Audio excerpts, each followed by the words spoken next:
नमस्कार, जय हिंद, वंदे मातरम। दोस्तों, स्वागत है आप सभी का आपके अपने यूट्यूब परिवार राजस्थान क्लासेस पर। आइएगा दोस्तों, आज अपन भारतीय इतिहास को आगे बढ़ाते हुए भाग संख्या आज अपन 4 पढ़ने वाले मेरे दोस्तों, और जिसमें बहुत इंपॉर्टेंट और काफ़ी नए क्वेश्चन आपको देखने को मिलने वाले हैं। तो आइए दोस्तों, वनपाल, वन रक्षक, पीटीटी, पटवार सभी भर्ती परीक्षा के लिए जो कि बहुत इंपॉर्टेंट होने वाली क्लास होगी ये आपके लिए, ठीक है ना।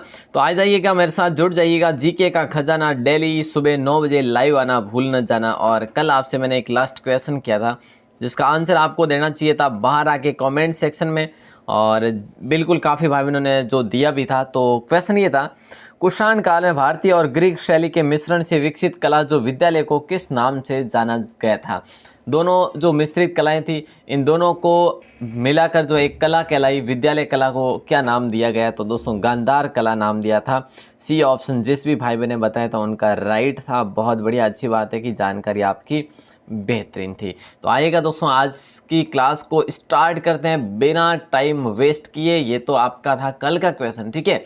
तो मेरे दोस्तों, क्लास को आपको लास्ट में करना है शेयर, ठीक है ना। शेयर करेंगे तभी है जो आनंद आएगा, क्योंकि देखिए अब रात्रि क्लास जो देखते हैं ना 5-6 हज़ार जने देखते हैं, और सुबह की क्लास को आप 2000 तक नहीं पहुंचा सकते हैं। तो भैया ये कहीं ना कहीं जो है या तो मेरी गलती है, मैं क्लास सही से नहीं दे पा रहा हूँ। अगर कोई दिक्कत हो तो बता दीजिएगा, ठीक है। कोई मतलब कि चिंता नहीं करनी, आप क्लास को देखना ना छोड़िएगा। अगर कोई समझ में नहीं आ रहा तो भी मुझे बताइएगा।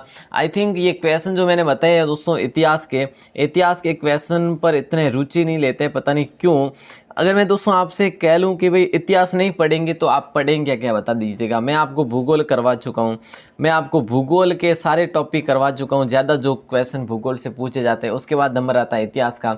इतिहास के मैंने आपको बताया कि वही क्वेश्चन आपको मैं करवा रहा हूँ जो आपके एग्जाम की दृष्टि से महत्वपूर्ण है।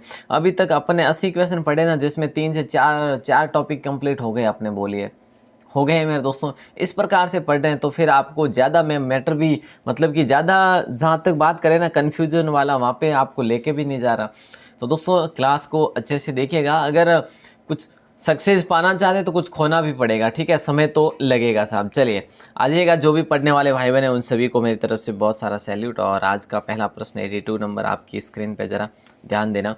कौन सी कला ग्रीक बौद्ध कला के नाम से जानी जाती है? यहाँ पे ग्रीक है, ठीक है ना, क्या है? ग्रीक है। ग्रीक बौद्ध कला के नाम से जानी जाती है। कौन सी कला? इनमें से राइट आंसर बता दीजिएगा, क्या हो जाएगा? कौन सी कला ग्रीक बौद्ध कला के नाम से जानी जाती है? गांधार कला, मथुरा कला, शुंग कला या मधुबनी कला? तो यहाँ पर बहुत अच्छा क्वेश्चन है ये, यहाँ पर भी आपका राइट आंसर हो जाएगा ए ऑप्शन। बिल्कुल दोस्तों, कहीं ना कहीं पिछले क्वेश्चन की तरह ही है ये भी क्वेश्चन, ठीक है। तो गांधार शैली जो है ना भारतीय और यूनानी कला की क्या एक सम्मिश्रण शैली है मेरे दोस्तों। क्या गांधार शैली जो है ना एक भारतीय और यूनानी दोनों की मिश्रण शैली है ये वाली श्रेणी, ठीक है। और इस कला शैली के प्रमुख जो संरक्षक हुए ना, वो एक तो हुए कुषाण, हाँ, एक हुए शुंग, ठीक है। तो दोनों जो राजवंश हुए ना ये इस शैली के संरक्षक माने जाते हैं मेरे दोस्तों। और आगे बढ़ते हैं और अगले प्रश्न को देखते हैं, ठीक है ना। चलो साहब आगे बढ़ते हैं और अगले प्रश्न की बात करें। कुषाण वंश के जो प्रसिद्ध राजा का नाम बताना है आपको। प्रसिद्ध जो शासक था ना कुषाण वंश का, कनिष्क था या फिर पुलकेशिन था या फिर हर्ष था या फिर विक्रमादित्य था? तो राइट आंसर बता दीजिएगा। बहुत अच्छा क्वेश्चन है मेरे दोस्तों, बहुत अच्छा क्वेश्चन है। इसमें कुषाण वंश के प्रसिद्ध शासक का नाम जो है ना वो कनिष्क है मेरे दोस्तों। क्या है? कनिष्क है। ए ऑप्शन के साथ जाएगा राइट आंसर, ठीक है ना। चलो इसके बारे में काफ़ी और जानकारी वो अपन अगले क्वेश्चन में देखते हैं मेरे दोस्तों। कनिष्क किस वर्ष में राज्य सिंहासन पर आरूढ़ हुए थे? ये बता दीजिएगा आंसर आप। तो देखिएगा, कनिष्क जो है किस वर्ष में राज्य सिंहासन पर आरूढ़ हुए? 108 ईस्वी में, 78 ईस्वी में, 58 ईस्वी में या फिर जो है 128 ईस्वी में? तो प्यारे दोस्तों यहाँ पर जो है ना कनिष्क किस वर्ष में राज्य सिंहासन पर आरूढ़ हुए थे? तो मैं आपको बता दूं 78 ईस्वी में हुए थे मेरे दोस्तों। कब हुए थे? 78 ईस्वी में, ठीक है। तो यहाँ पर अपन बात करें ना इसके बारे में तो यहाँ पर बी ऑप्शन हो जाएगा, 78 ईस्वी हो जाएगा, क्योंकि क्वेश्चन बड़ा इंपॉर्टेंट है और ये टॉपिक ही बड़ा इंपॉर्टेंट है कनिष्क वाला। यहाँ पर ये प्रश्न अपन सॉल्व करेंगे ना तो कनिष्क के बारे में और भी आपकी जानकारी हो जाएगी। देखिए शक संवत जो है किसने और कब प्रारंभ किया था ये आपको बताना था। कादफिसिस ने 58 ईसा पूर्व में, या रुद्रदामन प्रथम ने 78 ईस्वी में, विक्रमादित्य ने 58 ईसा पूर्व में, और कनिष्क ने 78 ईस्वी पूर्व में, मतलब कि शक संवत की बात हो रही है। शक संवत किसने और कब शुरू किया था? तो कहीं ना कहीं क्या हो जाएगा, राइट आंसर डी ऑप्शन हो जाएगा। बिल्कुल आसान सा प्रश्न है। और शक संवत का जो संवत संस्थापक माना जाता है वो यही माना जाता है मेरे दोस्तों, जो संस्थापक माना जाता है इसका। ठीक है, तो कनिष्क द्वारा 78 ईस्वी में प्रारंभ जो है ये किया गया था। अच्छा सा क्वेश्चन है, बिल्कुल इंपॉर्टेंट है। और इनका राज्यारोहण भी 78 ईस्वी में ही हुआ था। ये देखिएगा मेरे दोस्तों राइट आंसर क्या हो जाएगा। बौद्ध धर्म का जो संरक्षक था ना वो कुषाण शासक, कौन सा कुषाण शासक था इनमें से? कौटिल्य तो कुषाण शासक था नहीं, है ना। ये तो मेरे दोस्तों क्या था, ये तो जो है आचार्य था। ठीक है, तो यहाँ पर राइट आंसर क्या हो जाएगा, अशोक था, या फिर विक्रमादित्य, या फिर अशोक। कनिष्क, बौद्ध धर्म का संरक्षण कुषाण शासक जो था वो कनिष्क था मेरे दोस्तों। डी ऑप्शन हो जाएगा राइट आंसर। ठीक है, इसी के शासन काल में मेरे दोस्तों कश्मीर के कुंडन वन नामक स्थान पर, कश्मीर के कुंडल है, ठीक है, कुंडल वन स्थान पर जो है क्या हुआ था, चतुर्थ बौद्ध संगीति हुई थी। चतुर्थ बौद्ध संगीति कब हुई थी? तो दोस्तों ध्यान रखना इन्हीं के काल में हुई थी। बड़ा इंपॉर्टेंट क्वेश्चन है, ध्यान रखिए। बस आगे बढ़ते हैं और अगले प्रश्न को देखते हैं। अगला है कि कला की गांधार शैली किसके शासनकाल में पनपी थी? दोस्तों यहाँ पर ये क्वेश्चन बड़ा इंपॉर्टेंट है। क्या है? बहुत इंपॉर्टेंट है। देखिएगा, कला की जो गांधार शैली किसके काल में पनपी थी? अपने पढ़ा, एक तो दोस्तों शुंग काल में, एक है जो कुषाण काल में। दोनों के काल में जो इसकी संरक्षक जो राजवंश मानी जाता है ये तो हर्ष के काल में नहीं हुआ, अशोक भी नहीं होगा, कनिष्क हो जाएगा राइट आंसर, सी ऑप्शन। बिल्कुल आसान सा प्रश्न है। ठीक है, तो दोस्तों ध्यान रखना, कुषाण काल के दौरान मूर्ति कला की जो गांधार शैली है ना, गांधार शैली मतलब कि अगर बात करें तो भारत ग्रीक मतलब यूनानी शैली, इन दोनों का जो मिश्रण था ये गांधार शैली था। और दोस्तों गांधार जो है ना, इसका जो केंद्र बिंदु था ना वो गांधार ही था, गांधार नामक क्षेत्र था, वही इसका केंद्र बिंदु था मेरे दोस्तों। ठीक है, आगे बढ़ते हैं और अगले प्रश्न को देखते हैं। ठीक है, चलो साहब, अगला प्रश्न है कि प्राचीन काल में निम्न में से कौन कलिंग का एक महान शासक था?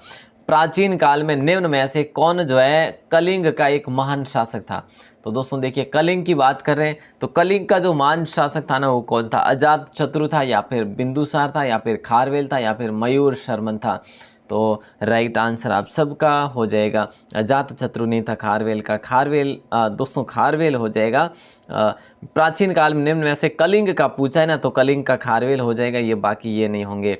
ठीक है ना, आपको याद होगा मौर्य काल तो कलिंग के विरुद्ध लड़े थे। ठीक है ना, मौर्य वंश। तो चलिए, तो ये चीज़ें आपको ध्यान रखना है। और इसके बारे में जो हमें दोस्तों जानकारी मिलती है वो क्या मिलती है, इसके बारे में हमारी जानकारी को जो मुख्य स्रोत है ना वो है हाथी गुम्फा अभिलेख। क्या है? हाथी गुम्फा नाम से जो है अभिलेख है मेरे दोस्तों, ध्यान रखना। इससे हमें ये पूरी जानकारी मिलती है कि कलिंग का एक महान शासक हुआ था जिसका नाम था खारवेल। ठीक है, और ये द्वितीय सदी ईसा पूर्व में शासक हुआ था मेरे दोस्तों। और इसका संबंध जो है ना वो कलिंग के एक वंश है जिसका नाम है छेदी वंश। ठीक है, छेदी वंश है मेरे दोस्तों, तो ध्यान रखना कलिंग का छेदी वंश का ये खारवेल था। ठीक है, अच्छा सा क्वेश्चन है। आगे बढ़ते हैं और अगले प्रश्न को देखते हैं। और ये कलिंग का जो खारवेल हुआ ना ये किसका हुआ था? जैन धर्म का अनुयायी हुआ था। जैन धर्म का अनुयायी हुआ था। ये चीज़ भी आपको ध्यान रखनी पड़ेगी मेरे दोस्तों। अगला प्रश्न है, राजा खारवेल किस चेदी वंश के महानतम शासक थे? राजा खारवेल किस चेदी वंश के महानतम शासक थे? कलिंग के, कनौज के, पुरुषपुर के, या फिर चोल मंडलम के? दोस्तों यहाँ पर एक दूसरे जो क्वेश्चन है ना मिल के आ रहे हैं ना, तो मेरे दोस्तों तो ध्यान रखना आपको कि मैं जहाँ तक एडवांस बता रहा हूँ ना वहीं पे आपके क्वेश्चन बन रहे हैं, तो मैं अब एडवांस जो है कम कोशिश करूंगा। ठीक है, क्वेश्चन वही आ रहे हैं। तो राजा खारवेल किस छेदी वंश के महानतम शासक थे? तो यहाँ पे कन्नौज हो जाएगा। बिल्कुल आसान सा प्रश्न है। क्या हो जाएगा? बोले सर सॉरी, कलिंग हो जाएगा। अभी अपने बात करी है, कन्नौज कहाँ से आ जाएगा? कलिंग हो जाएगा। बी ऑप्शन वापस से ध्यान रखें। राजा खारवेल देखिए राजा खारवेल चेदी वंश के तो थे ही थे, लेकिन कहाँ के थे? तो कलिंग थे। कलिंग के थे। दोस्तों बिल्कुल आसान सा प्रश्न ये है ना। चलो सब आगे बढ़े। अगला प्रश्न है, कलिंग शासक खारवेल ने जो संरक्षण दिया ना वो किसको दिया? लो जनाब, राइट आंसर बता दीजिएगा। अभी अभी मैंने आपसे बात की है, जो कलिंग शासक था ना खारवेल, जो कि चेदी वंश का था शासक मेरे दोस्तों, और इसने किसको जो है संरक्षण दिया, या फिर जो है बात करें तो किस धर्म का अनुयायी था, है ना। अभी भी तो बात कर ली अपन ने, तो हिंदू धर्म का था नहीं, शैव धर्म का था नहीं, बौद्ध का भी नहीं था, जैन धर्म का था। डी ऑप्शन को लॉक करेंगे मेरे दोस्तों। किस ऑप्शन को करेंगे? बोले सर डी ऑप्शन को। बहुत बढ़िया मेरे दोस्तों, अच्छी बात है, ठीक है ना। चलो साहब अगला प्रश्न, सातवाहन का सबसे बड़ा शासक जो था वो कौन था? सातवाहन का, अब देखिए सातवाहन तक अपन आ चुके हैं, जो कि ये भी एक ब्राह्मण राजवंश था मेरे दोस्तों, ठीक है। सातवाहन का सबसे बड़ा शासक जो था ना वो कौन था? सातकर्णी था, सातकर्णी फर्स्ट था, गौतमी पुत्र सातकर्णी था, या फिर जो है सिमुख था, या फिर जो है हाल था। तो यहाँ पे राइट आंसर गौतमी पुत्र सातकर्णी हो जाएगा। सबसे बड़ा शासक था ये, शक्तिशाली शासक था मेरे दोस्तों। बी ऑप्शन के साथ चला जाएगा राइट आंसर, ठीक है ना। तो दोस्तों ध्यान रखना है आपको। और इसकी माता जो थी ना, माता जो थी गौतमी वल्लभी श्री नासिक प्रशस्ति। देखिए दोस्तों इसके बारे में बात करें ना, तो ये गौतमी वल्लभ श्री थी इसका माता का नाम, ठीक है ना। इसीलिए जो है गौतमी पुत्र सातकर्णी इसका नाम पड़ा था, ठीक है। और नासिक प्रशस्ति में हमें इसकी जानकारी मिलती है क्या? इसके जो सैनिक सफलताएं थी ना, सैनिक सफलताएं, और इसकी जो प्रशासनिक दृष्टि से देखा जाए ना, तो वो जानकारी हमें कहाँ पर मिलती है दोस्तों? नासिक प्रशस्ति से। ध्यान दे देना थोड़ा सा, नासिक प्रशस्ति से और पुलुवामी गुहा लेक से, ठीक है। पुलवामी के नासिक गुहा लेक से मिलती है हमें ये जानकारी। तो दोस्तों ध्यान रखिए बस। निम्न में से विद्या की सबसे पुरानी पोर्ट कौन सी है? मेरे दोस्तों मैं आपको बता दूं, मैं आपके लिए और भी बीच में क्वेश्चन लेकर आने वाला हूं, जो कि जहाँ तक की बात की जाए तो वो भी इसी वंश से संबंधित होने वाले हैं। सातवाहन है, और भी बहुत सारे जो वंश है ना, सारे के सारे बिल्कुल, है ना। चलिए, तो निम्न में ऐसे विद्या की सबसे पुरानी पोर्ट कौन सी है? तक्षशिला थी, या फिर पीठ है यहाँ पे, पोर्ट क्या, सॉरी पीठ यहाँ पे गलती से। देखिए निम्न में से विद्या की सबसे पुरानी पीठ कौन सी थी? तक्षशिला थी, या नालंदा थी, या फिर उज्जैन थी, या फिर जो है विक्रमशिला थी? तो राइट आंसर आप सबका हो जाएगा मेरे दोस्तों ए ऑप्शन, तक्षशिला। अभी अभी बात कर ली है, मतलब कि कल की क्लास में बात की थी। मौर्य युग के पहले ये यहाँ पर स्थापित था। तक्षशिला नगरी अत्यंत प्राचीन काल में, मतलब कि ये गांधार जनपद की राजधानी हुआ करती थी। तक्षशिला जो है ना ये नगरी थी, और जो प्राचीन काल में जो जनपद हुआ करते थे ना, जनपद की राजधानी थी, जो कि गांधार जनपद की राजधानी हुआ करती थी मेरे दोस्तों। ये इतनी जानकारी ध्यान रखना आपको। मौर्य काल में अशोक के समय, सॉरी चंद्रगुप्त के समय जो है, चंद्रगुप्त के समय क्या हुआ था? जो अपना था आचार्य यहाँ का, वो कौन था? बोले सर कौटिल्य था, चाणक्य था। बिल्कुल सही है। अगला प्रश्न आपकी स्क्रीन पे है। अगला प्रश्न है कि महरौली में जंग रहित लौह स्तंभ किसने स्थापित किया? देखिएगा, महरौली में जंग रहित लौह स्तंभ जो है ना किसने स्थापित किया? गुप्त काल ने, या सातवाहन काल ने, या फिर मौर्य काल में किए गए, या फिर कुषाण काल में? तो दोस्तों राइट आंसर, महरौली में जंग रहित लौह स्तंभ किसने स्थापित किया? तो ए ऑप्शन गुप्त काल हो जाएगा। महरौली का लौह स्तंभ जो है ना गुप्त काल के शासक जो हुए थे, जिसका नाम था चंद्रगुप्त द्वितीय। क्या नाम था? चंद्रगुप्त द्वितीय था मेरे दोस्तों, और चंद्रगुप्त द्वितीय ने इसको यहाँ पर स्थापित किया था, ठीक है ना। ध्यान रखना। और महरौली जो है ना ये कहाँ पर है? ये दक्षिण दिल्ली में स्थित है मेरे दोस्तों, ध्यान रखना, ठीक है ना। और इसमें चंद्र नामक शासक की विजयों का उल्लेख है, चंद्र नामक शासक की विजयों का उल्लेख है मेरे दोस्तों, ध्यान रखिए बस। अगला प्रश्न आपकी स्क्रीन पे ये आ गया है, अपन गुप्त काल की ओर आ चुके हैं मेरे दोस्तों, ठीक है ना। गुप्त राजा जिसने विक्रमादित्य की पदवी ग्रहण की थी वह कौन सा था? गुप्त राजा कौन था जिसने विक्रमादित्य की पदवी ग्रहण की थी? राइट आंसर बता दीजिएगा। स्कंदगुप्त होगा, या समुद्रगुप्त होगा, या फिर चंद्रगुप्त होगा, या फिर जो है कुमारगुप्त होगा? तो प्यारे दोस्तों यहाँ पर जो है ना गुप्त राजा जिसने विक्रमादित्य की पदवी धारण की तो वो था चंद्रगुप्त सेकंड, ठीक है ना। इन्हें विक्रमांक भी कहा गया मेरे दोस्तों, क्या कहा गया? विक्रमांक भी कहा गया है, ठीक है ना। विक्रमादित्य भी कहा जाता है। इनकी माता का नाम क्या था मेरे दोस्तों? दत्त देवी इनकी माता का नाम था। इनकी माता का नाम दत्त देवी था। इनका जो काल है ना वो स्वर्ण काल माना जाता है मेरे दोस्तों, गुप्त के लिए, गुप्त राजवंश के लिए इनका काल स्वर्ण काल माना जाता है मेरे दोस्तों, ध्यान रखना। बहुत इंपॉर्टेंट क्वेश्चन है। आगे बढ़ते हैं और अगले प्रश्न को देखते हैं। चंद्रगुप्त द्वितीय और किस नाम से जाना जाता है, बता दीजिएगा राइट आंसर। क्या बात करते हैं, क्या बात कर रहे हैं, सेम ही तो बात होगी ना, बिल्कुल आसान सा प्रश्न हो गया। पिछला क्वेश्चन जिस प्रकार से पूछा गया ये उसी के आधार पर है, थोड़ा सा अलग है बट कोई इतना फर्क नहीं है ना। सी ऑप्शन हो जाएगा, विक्रमादित्य के नाम से या फिर विक्रमांक के नाम से जो है ये जाना गया है। नेक्स्ट क्वेश्चन है, गुप्त काल के चांदी के सिक्कों को क्या कहा जाता था, दीनार, रुपये, शतमान, कष्टपिण। क्या हो जाएगा राइट आंसर, क्या ही हो जाएगा बता दीजिएगा। गुप्त काल के चांदी के सिक्कों को कहते थे दीनार, रुपयक या फिर शतमान या फिर कष्टपिण। तो दोस्तों यहाँ पे राइट आंसर जो होगा ना आपका वो होगा गुप्त काल में। देखिए सोने के सिक्कों की बात करें तो कहा जाता था भाई दीनार, सोने के सिक्कों को, थोड़ा सा ध्यान दे देना, सोने के सिक्कों को दीनार कहा जाता था मेरे दोस्तों, ठीक है ना। और रुपये को क्या कहा जाता था, रुपये को कहा जाता था, चांदी के सिक्कों को रुपये कहा जाता था, चांदी के सिक्कों को क्या कहा जाता था, बोले सर रुपये का कहा जाता था। तो ये जानकारी आपको रखनी पड़ेगी मेरे दोस्तों, ए और बी की जानकारी, ठीक है ना। वैसे ही गुप्त काल में चांदी के सिक्कों की बात करें तो रुपये हो जाएगा और दिनार की बात करें तो सोने के सिक्के हो जाएंगे। चलो साहब नेक्स्ट आ जाता है, हरिशेन निम्नलिखित राजाओं में से किसका राज कवि था, बता दीजिएगा राइट आंसर। हरिशेन निम्नलिखित में से जो राजा थे, राजाओं में से किसका राज कवि था, हरिशेन, है ना। अगर ऐसा प्रश्न बन जाए तो आप लॉक कर देना मेरे दोस्तों, बी ऑप्शन समुद्रगुप्त को लॉक करेंगे। आप क्या करेंगे, समुद्रगुप्त को, ऑप्शन चाहे कोई भी हो, समुद्रगुप्त को लॉक कर देंगे, ठीक है ना। हरिशेन ने मेरे दोस्तों एक लेख की रचना की थी, जिस लेख का नाम था इलाहाबाद प्रशस्ति।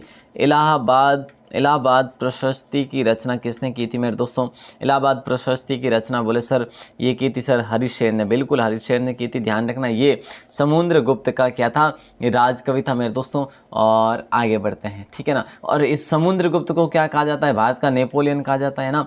भारत का नेपोलियन किसे कहा जाता है दोस्तों, समुद्रगुप्त को कहा जाता है, बिल्कुल ये भी आपको ध्यान रखना है, ठीक है ना। चलो साहब आगे बढ़ते हैं और अगले प्रश्न को देखते हैं। लिच्छवी दोहित्र को किसे कहा जाता है, लिच्छवी दोहित्र जो है ना ये किसे कहा जाता है, ये आपको बताना है। लिच्छवी दोहित्र चंद्रगुप्त फर्स्ट को, स्कंदगुप्त को, या कुमार गुप्त को, या फिर जो है समुद्रगुप्त को।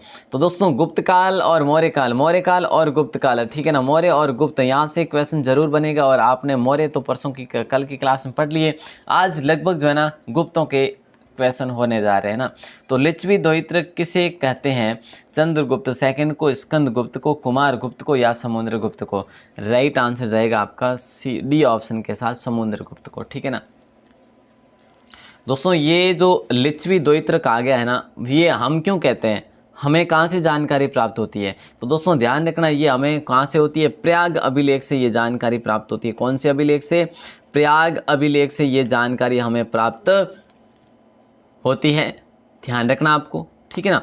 और इसे ये क्यों कहा जाता है, क्योंकि ये लिच्छवी कन्या से उत्पन्न हुआ था, लिच्छवी नामक जो है महिला से, लिच्छवी नामक महिला से ये उत्पन्न हुए पुत्र है उनके, ठीक है। तो लिच्छवी के पुत्र थे इसलिए इन्हें लिच्छवी दोहित्र कहा जाता है मेरे दोस्तों, ठीक है। लिच्छवी क्या थी मेरे दोस्तों, लिच्छवी कन्या, मतलब कि लिच्छवी ये एक मेरे दोस्तों राजवंश था, ठीक है ना।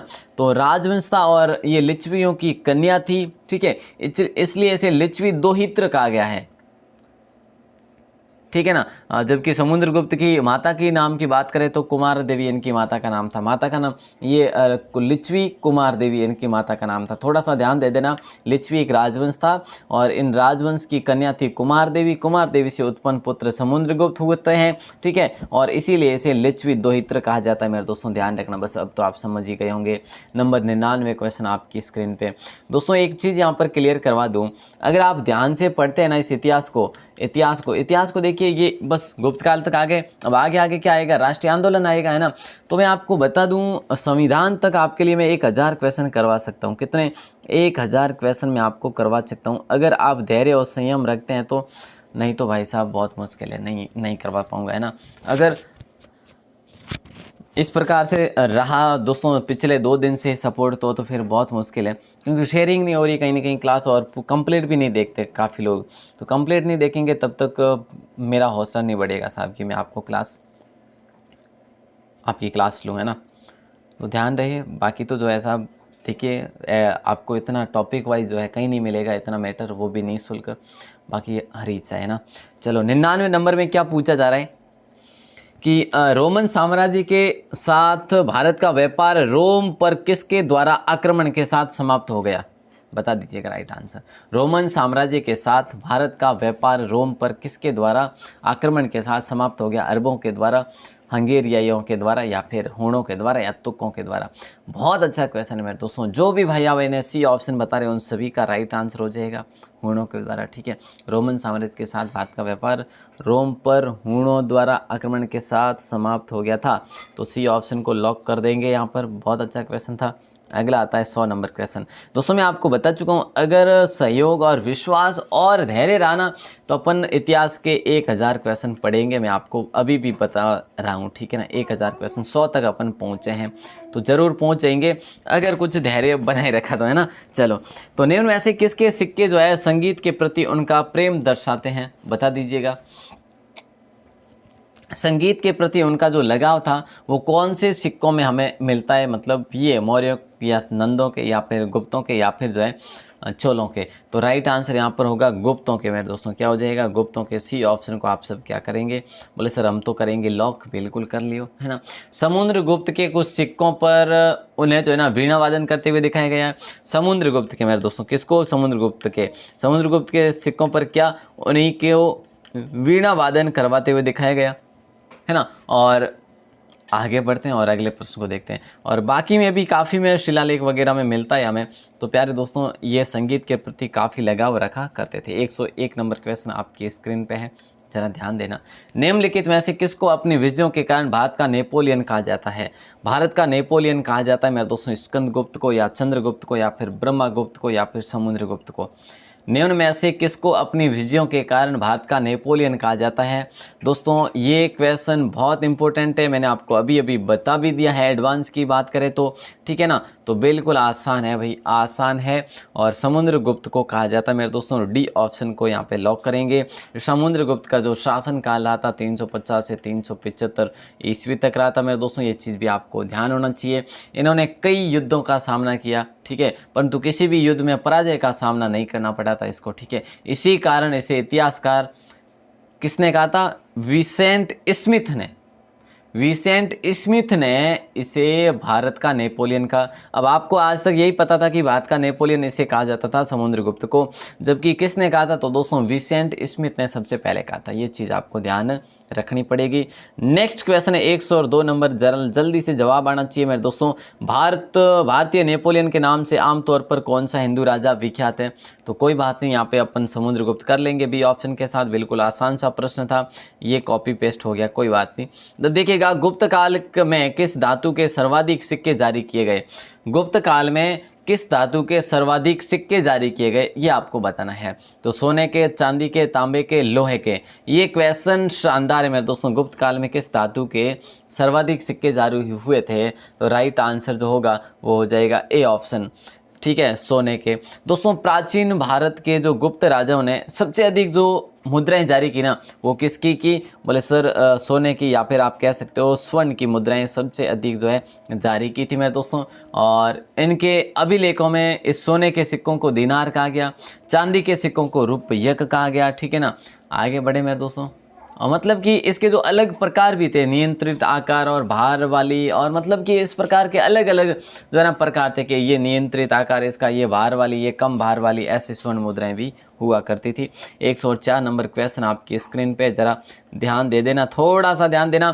प्रसिद्ध गुप्त संवत जो है निम्नलिखित में से किस वर्ष से शुरू किया गया था? प्रसिद्ध गुप्त संवत जो है ना निम्न में से किस वर्ष से शुरू किया गया था? 319 ईस्वी से, 600 ईस्वी से, या फिर 78 ईस्वी से, या फिर 57 ईस्वी से? गुप्त संवत की बात करें ना तो ये 319 ईस्वी से शुरू किया गया था भैया। ए ऑप्शन के साथ जाएगा राइट आंसर, ठीक है।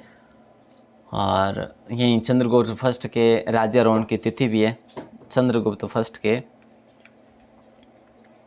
राजारोहण की तिथि भी है। तो ए ऑप्शन को आप सब लॉक कर देंगे। 105 नंबर क्वेश्चन, इलाहाबाद स्तंभ के शिलालेख में किसकी उपलब्धियां वर्णित है मेरे दोस्तों, बता दीजिएगा राइट आंसर। बहुत बहुत इंपॉर्टेंट क्वेश्चन है।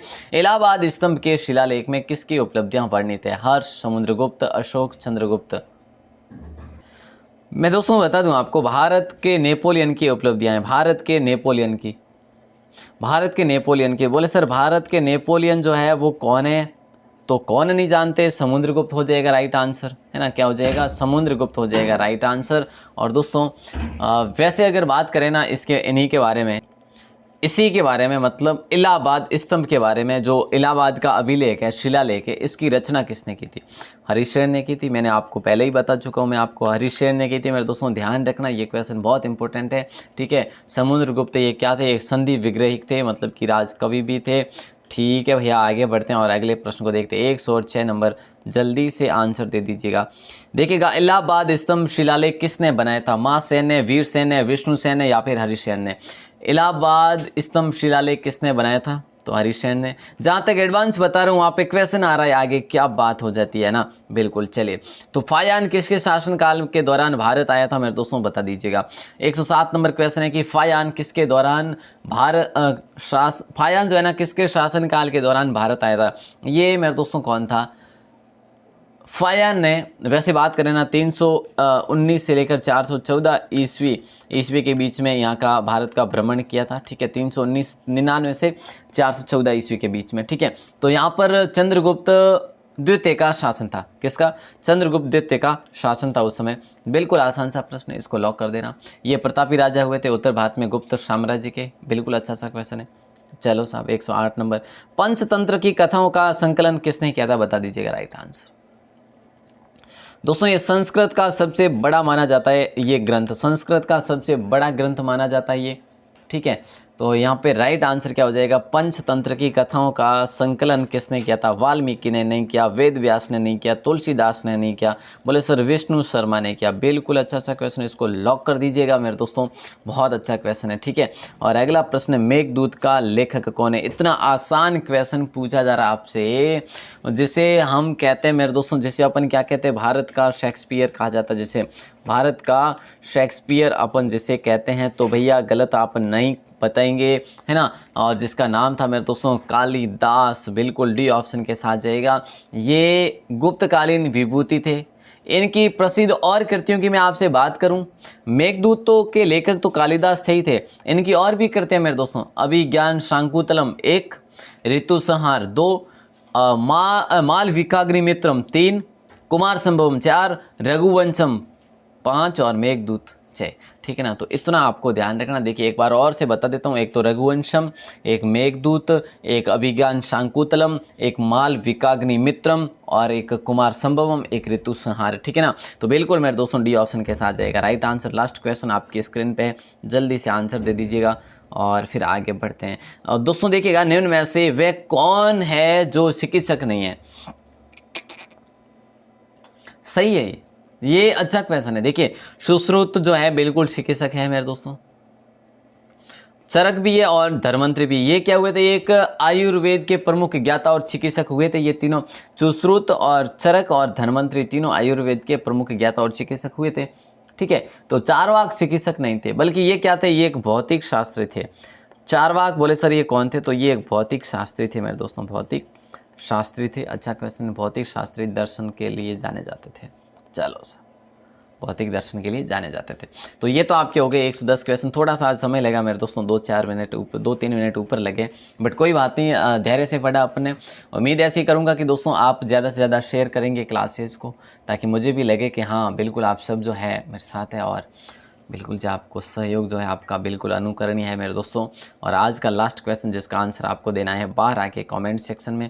देखिए प्राचीन भारत के विख्यात चिकित्सक धन्वंतरी ने अपना परामर्श किसके दरबार में दिया था। अपना परामर्श जो दिया था ना, किसके दरबार में दिया था, इसका आंसर आपको बाहर आके कमेंट सेक्शन में बताना है, ठीक है।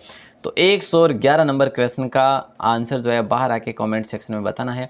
ये क्वेश्चन आपके लिए है मेरे दोस्तों, सबको बताना होगा। देखिए जिनको भी जो भी जानकारी वो बताना पड़ेगा, क्योंकि आप जितना बताएंगे आपको ही नॉलेज होगा, है ना। आपकी ज्ञान की जो क्षमता है वो बढ़ेगी मेरे दोस्तों। तो आपको, आप जितना लिखेंगे ना तो आपको याद रहने की संभावना तो बढ़ेगी, है ना। तो बिल्कुल ज़्यादा से ज़्यादा बिल्कुल दोस्तों कमेंट करें और शेयर करें। और बाकी जो है, आप अगर पहली बार हैं चैनल पर तो सब्सक्राइब ज़रूर कर लीजिएगा, बेल प्रेस भी दबा दीजिएगा। और दोस्तों शेड्यूल जो है मैंने टेलीग्राम में डाल दिया वैसे, ठीक है। टेलीग्राम को आपने अभी तक ज्वाइन नहीं किया तो नीचे डिस्क्रिप्शन में लिंक दे रखा है, वहाँ से ज्वाइन कर लेना, ठीक है। आप सभी का आभार, सभी का धन्यवाद। जय हिंद, वंदे मातरम।